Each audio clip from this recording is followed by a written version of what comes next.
இந்த காணொளியை காண வர நண்பர்கள் அனைவருக்கும் எனது அன்பு வணக்கங்கள். இந்த காணொளி உங்களுக்கு பிடிச்சிருந்ததுன்னா மறக்காமல் லைக் பண்ணுங்கள்.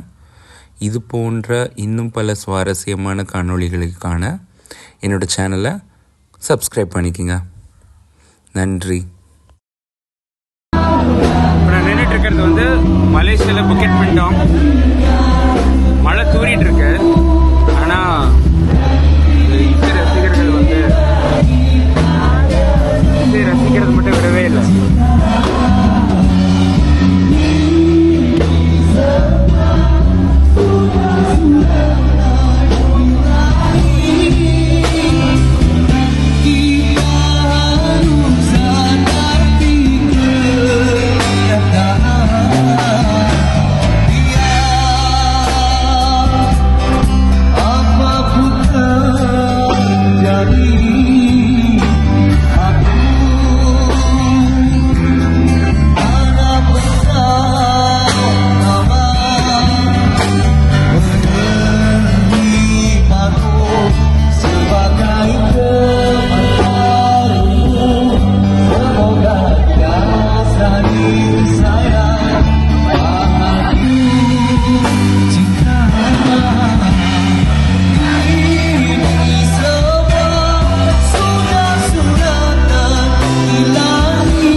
என்ன லாங்குவேஜ் கூட தெரில.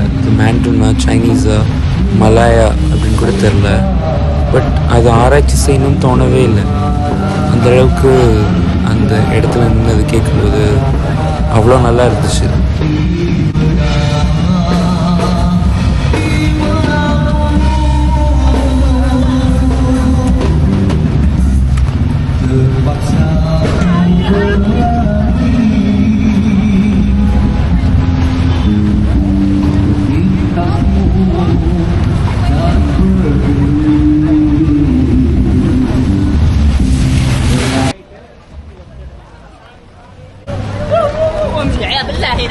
السلام عليكم ورحمة الله وبركاته. السلام عليكم. أهلا وسهلا. كيف حالك؟ عايدين. Where are you from? India. Oh, nice to meet you, bro. I'm from Saudi Arabia. Okay. I was born in Saudi Arabia, but I am from Yemen. Yemen. I am Yemeni. I am from Chennai in India. Nice to meet you. Nice to meet you. Bye.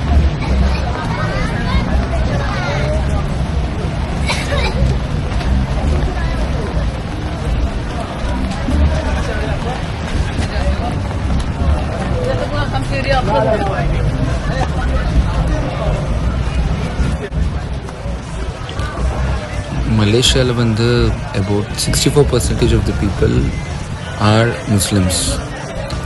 So இங்கே இருக்கிற உணவுகள், இங்கே இருக்கிற சட்டத்திட்டங்கள் இது எல்லாமே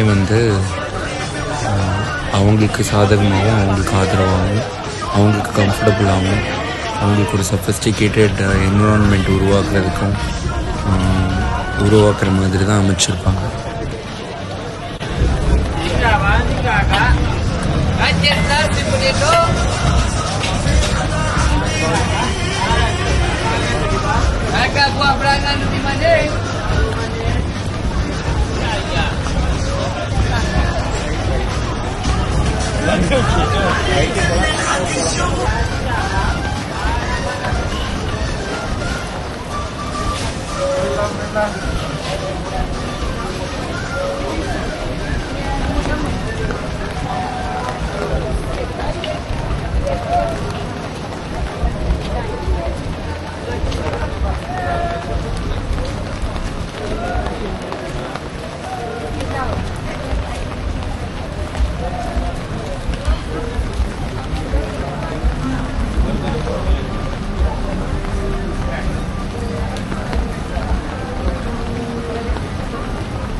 நம்ம நெக்ஸ்ட் வீடியோவில் புக்கிட் பின்டாங்கில் இருக்கிற ஜலநல்லூர் ஃபுட் ஸ்ட்ரீட்டை பற்றி பார்க்க போகிறோம்.